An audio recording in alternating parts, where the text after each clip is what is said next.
if you suddenly find yourself dreading something that you loved doing in the business before, let it be content creation, let it be working with clients, let it be anything, basically, it is first of all devastating, and second of all, it really has nothing to do with willpower or you not being able to be consistent, but has everything to do with a specific emotional imbalance, something, a belief that you have, that when it's shifted, you actually naturally will want to do the thing again, naturally will want to enjoy doing that thing again and wanting to do more of.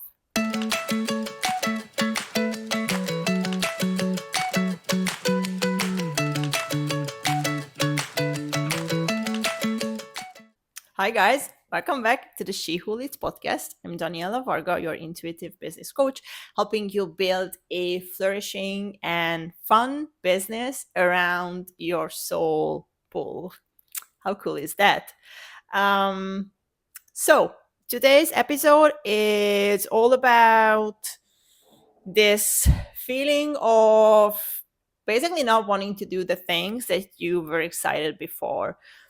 And if you've been doing business, if you've been doing anything in your life, really, I bet that you had these experiences of having this excitement and just drive to do that business idea, to start to create the podcast that you were dreaming about creating, or start to work with clients, start to help people in a way that you always wanted to do that.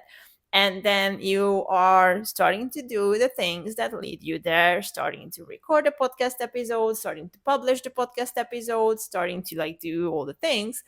And suddenly, it's usually very suddenly, but suddenly you just catch yourself dragging your feet. You catch yourself needing a lot of willpower, a lot of conviction to just to do the thing that before was something that you were super excited about. And that is the point where usually people start to question if that's something even that they should do, because it is very true that if it's something, if something is in your soul pool, if it's something is your purpose or part of your purpose, you should be enjoying it. You have a very, very high potential to really, really enjoying doing that thing. Now, a lot of things play out in this. If you have trauma around joy, if you have trauma around that stuff, if you um, have emotional imbalances, that maybe you won't be able to enjoy it right off the bat and 100%. But you have the potential to do that. Now, a lot of the times, what happens when we do things connected to our soul pool is that we actually start with enjoying it very, very, very much. And then as we go into doing that, then it somehow suddenly flops, flaps, slaps. I'm not sure the exact term here, but basically we start to not enjoy it. It becomes boring, it becomes a drag, it becomes something that we don't even like understand why we are doing in the first place. And that's no coincidence. And that's also not a sign that you are not supposed to do that thing. So that's something that I want to get out of the way right in the beginning. The fact that you are quote unquote losing that excitement, it's usually not the sign that you are not supposed to do the thing, but actually is a sign that you are in an imbalance, an emotional imbalance, and you feel like you are stuck. So whenever we lose the excitement, whenever we lose the motivation to do something, it's always because we feel like we are not getting anywhere with that thing. So how our brain works, how the human brain works, is that we attach a goal, we attach an expectation to anything, everything, every single thing. Like even without knowing, you have expectations all the freaking time. Whatever you are doing, you have an expectation. You are meeting a friend, you expect to be maybe, I don't know, loved, to be supported, to have fun. You have some kind of expectation. When you are eating a meal, you expect it to be tasty, right? When you are doing a workout, you expect it to have some type of a result. And that's the same thing goes into our business when we are building a business and doing business stuff. Even though we started things with excitement because we are genuinely excited to maybe talk about the topic that we are sharing in our podcast, or genuinely excited about helping people through the podcast that we are creating, or the offers, or whatever you are creating, you still have expectations tied to that thing. Now, when time goes by and your human brain, your human side, which is heavily relying on the ego a lot of the times, is not seeing that result coming to life, then it will start to doubt and question if the thing that you thought would get you to that point is even worth doing, right? Because the ego really doesn't like to do stuff that, in its eyes, a waste of time and a waste of energy. So if it's not getting to me to where I want to go, why would I do that, right? This is where we actually go in and rationalize ourselves out of stuff. So for example, you start a fitness plan and you again have the expectation of that fitness plan to get you to a certain shape. When our human brain and our ego, love the ego, really really do love her, but she has its own will. So when the ego doesn't see that, okay, the effort that I'm putting into getting to that shape with this fitness plan, uh, it's not getting me there. I'm not losing the weight. My shape isn't changing. I am doing all this work and it's actually doing nothing for me. That's kind of what the conclusion we came to, right? Whenever we are, doing something. And whenever that's the conclusion, the next time you are supposed to do that thing that would be actually very good for you and maybe you were even excited about, then you will go into, oh, why am I even doing this? Like, it's just, I'm sweating, I'm tired, it's very hard, and I'm not even getting anything out of it, because that's kind of the conclusion. I'm not getting anything out of it, which is, again, not true. We will get to that in a minute. What we actually are telling ourselves, oh, I'm not getting what I expect out of this, so I shouldn't be doing it. And again, that translates beautifully into the business of, I have an expectation to, a lot of the times, and it's perfectly fine, to make money with the business. Obviously, we need to make money. We want to make money with the business. That's one of the reasons we started the business. And you could have the biggest, most beautiful heart to help people. You still need to eat. We all do. We need to pay bills. We want to live our lives. We want to, spend on ourselves, have freedom, and money is a big part of that. So wanting money out of your business is a very natural thing to want. Now, the issue comes in when we are not really conscious of the expectations that we have on things, and that kind of is messing with our head.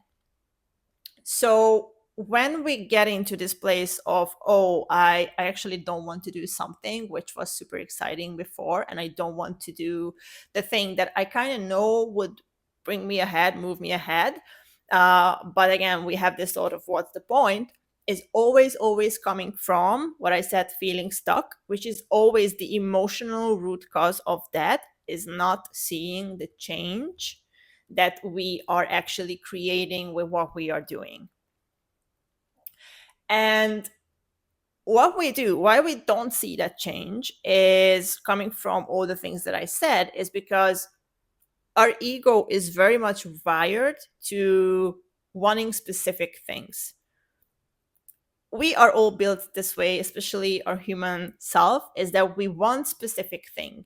We set a goal, we want that specific goal. If we don't hit that specific goal, then whatever we are doing isn't worth it. We are feeling like we are not moving ahead. We are not actually building anything, we are not creating anything, we feel stuck. And when we feel stuck, then we won't want to do the things that actually will move us ahead. A very good example of this is when people set this goal of, okay, I want to make $10,000 in my business. And to be able to do that, you will need to do a lot of before steps. So, and I'm talking about physical steps and also talking about energetic steps. Energetic steps meaning you shifting perspectives, you rebuilding your relationship with money, you releasing trauma around money. Like there's a lot of things, that multiple things, not a lot of things, there are multiple steps that go into being able to make $10,000 a month, or even a year, uh, consistently. And also there's, the physical steps. You have to have offers, you have to have avenues that money can come in, you have to have solutions that people want to buy, right? Like the things that go into here. And when we tie something to that goal of, okay, so let's say you had this goal, you look at your life, you set this goal in January, and then you are doing a bunch of things to get to that goal. Maybe you are working on your, I hope that you are working on your self-image if you have that goal, because that's a very key part of it. You're working on releasing traumas, you're also working on your business, and 3 months passes, and then you feel like, okay, I'm not really making more money, or you can even experience making less money. And then you will feel like, okay, whatever I've been doing so far isn't working, and I should either do something else or not do anything at all. It depends on your reaction to this situation. And this is actually where people kind of fall off the wagon all the time and actually not hitting the goals that they set. Because if they were continue to doing things, so for example, if they were continue to publish consistently online, if they were continue to work on their self-image consistently, if they were continue to really shifting identity and building in the specific identity pieces that are needed to be a match to making $10,000 a month, then they will actually get to that point. Maybe not at 3 months, but maybe 6 or 8 or 9. But if you drop out at month 3, you are actually never going to get there. And the other version of you starting over every 3 months actually is going to keep you in the loop of never getting to the match of being that 10K months, or like in a very, very, very long time. Because again, you're not building up your skill set, you're not building up your self-image how you are supposed to, but you are keeping yourself in this loop of, okay, I'm starting over. It's almost like, it's just the same with offers. When you are creating an offer, a lot of people, what they do, and I've been so guilty of this, so please don't feel like I am I am um I am trying to say that that this is bad, because I've been doing that for a long, long, long time in my first business specifically, of coming up with a business idea, coming up with a program idea or course idea, creating that course, launching that course, and then in my experience, or how I kind of evaluated it, that course wasn't really a success. Maybe I had, again, and there's where expectations come in. Like I had the expectation of, I'm sorry, that was a timer. I had the expectation of maybe, I don't know, 50 people signing up, and only 10 people signed up. And then I was like, okay, that doesn't worth my time. So I actually need to come up with another idea, right? So when something doesn't fit our expectation or doesn't fulfill our expectation the first time, specifically with offers, I see that a lot, we actually drop that offer and not touch it ever again. And what actually will make an amazing offer is you refining that offer over and over and over again until it gets to a point of, oh, this is actually something that is helping every single person I encountered. And that can only come from you releasing that offer, launching that offer over and over again. I don't know, 2, 3, 5, 10 times. It will be different for every single person and every single offer. And then by the time you are releasing version 6, there will be so many more people signing up because the course is getting better and better and better and better. But if we drop the course, if we drop the thing that we are doing the first time, when we don't hit the expectation that we wanted it to hit, then we never get to this place of, oh, this is actually something that is the best solution for people, right? So what happens again with this, going back to the 10K month goal, is we are so fixated on one specific thing that we want out of this that we are literally blind to every single shift that we actually created throughout that period. So maybe during that 3 months, you did not hit your 10K months. Maybe your income didn't even change at all. Like you are at the same exact income that you were before, but you actually changed a lot of other things that you are not recognizing, that you are not seeing, that if you would get like a bird's eye view, would actually see like, oh, okay, so to be able to hit that, I actually needed to learn this and needed to put in place that and needed to have that. And I have done all of those things. Like I actually created so much change and shift in my life. So I'm so much closer than hitting that 10K month than I was before. Right? So the key here, what will get you out of this loop? What will get you out of this dropping things all the time because you feel like they are not working, and staying consistent and staying excited about things and wanting to do things, is you going in and really noticing the shifts and the little pieces of change that you are constantly creating in your life and maybe even in your client's life. So that can look like, what can it look like? That can be maybe beliefs that you shifted in yourself. So ask yourself the question, what have changed within me during this period that I can see will actually contribute to me getting that goal in the future? It can be your belief shifted. It can be your habits shifting. It can be how you react differently to things. So one of the things that I am still working on is emotional eating. And obviously, my goal is to not eat emotionally anymore. Like that is the main goal of, like, whenever I have the trigger, you know what? In my head, my goal is that I don't even have the trigger. I'm not even sure if that's a realistic goal, but in my head, that's my goal of, okay, I don't have the trigger anymore to eat when I am emotional. That's my goal. Now, I still do that. Like I still have it still happens to me regularly. Let's go with that. More often than I would like to. Let's just say in that.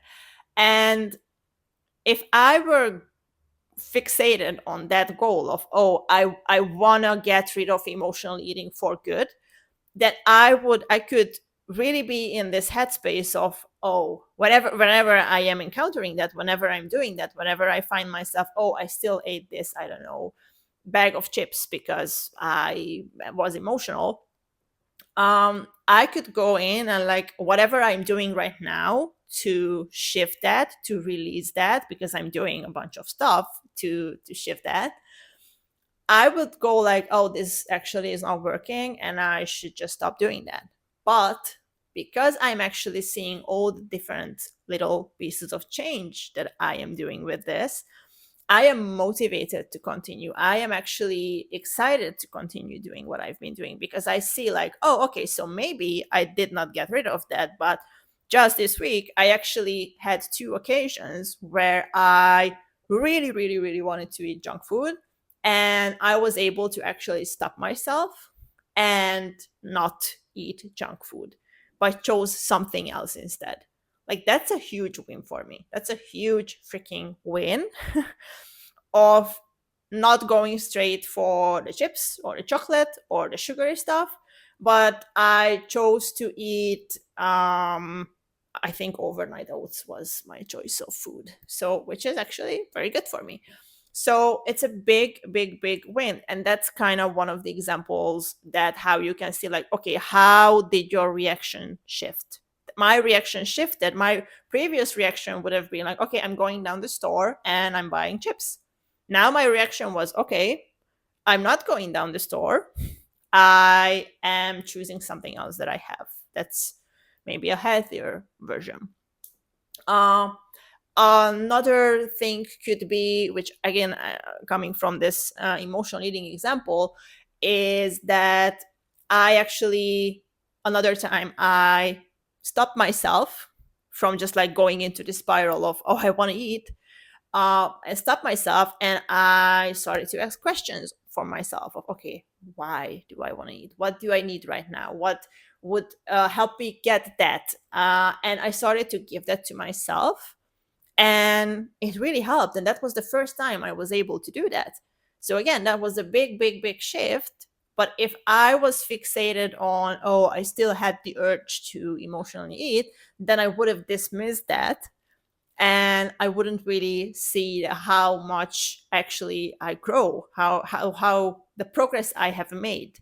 And that is kind of the key to keep doing things that is good for you, keep doing things that will actually get you to the stuff that you want. Let it be the money, let it be the clients, let it be the physical appearance that you are creating for yourself. Is seeing the progress constantly that you are making, so that will keep you motivated and that will keep you excited to keep doing what you are doing, and actually coming up with new ways or adding new ways to create that thing. Another thing that you can look for is looking at what have changed externally around you. So another example is, um, for example, I have been working on my financial mastery skills.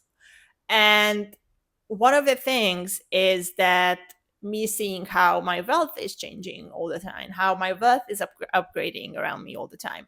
And one of the examples that I use for myself is seeing, okay, so my wealth is growing because the area around me is upgrading. They just actually redid the parking lot next to my apartment. They redid the park. Now they're redoing the park. They're redoing the apartment next to my building. So literally the area around me is upgrading all the freaking time, which is an external validation for me that the work that I'm doing on my wealth is increasing. Like, my wealth is increasing because I am a match to having an area around me that is upgrading, right? Like, it can be anything. It can be people praising you, it can be people giving you feedback, it can be basically anything that you would see that this is a proof that stuff is changing for me. So if you want more clients, it can be like, oh, okay, I actually I receive more spam, and that means that I am more visible, so more people are getting my email. Maybe it's not the right people right now, but that is kind of the first step. You know, being visible is the first step of getting more clients. So me actually getting more spam right now is a proof that, okay, more people are seeing me, more people are reaching out to me, and at some point the right people will reach out for me, right? So see what I'm doing here? Actually, like, really, you can basically turn anything into seeing how that is proof that you are doing the right thing.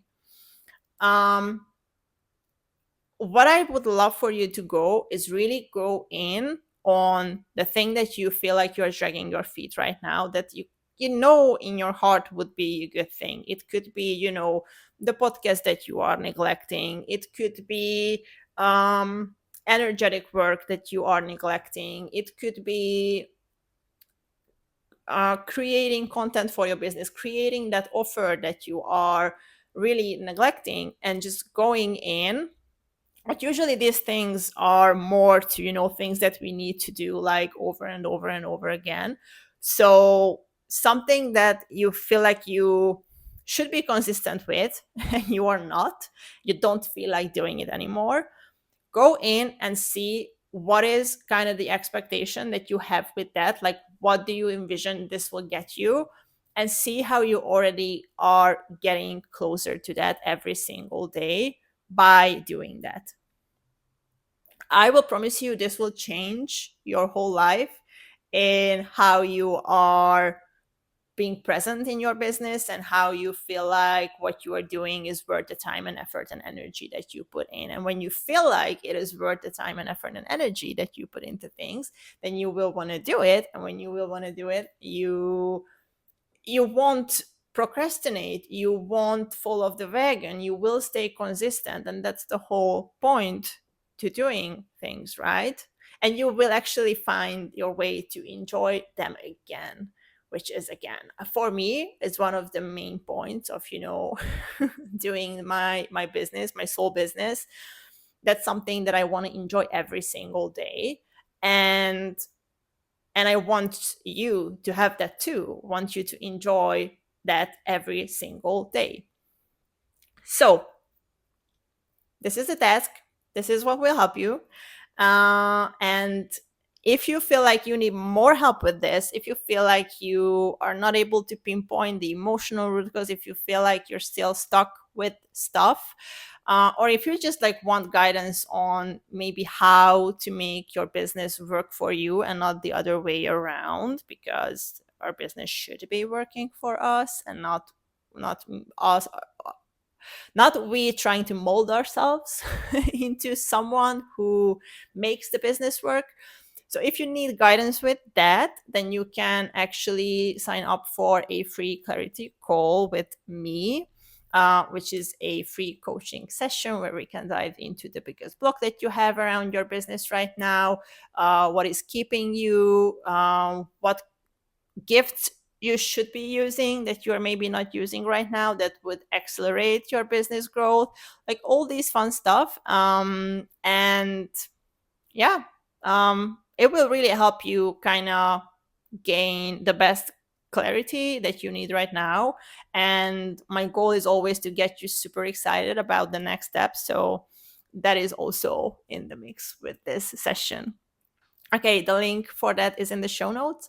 And this was it. Thank you for being here, and I see you in the next one. Bye.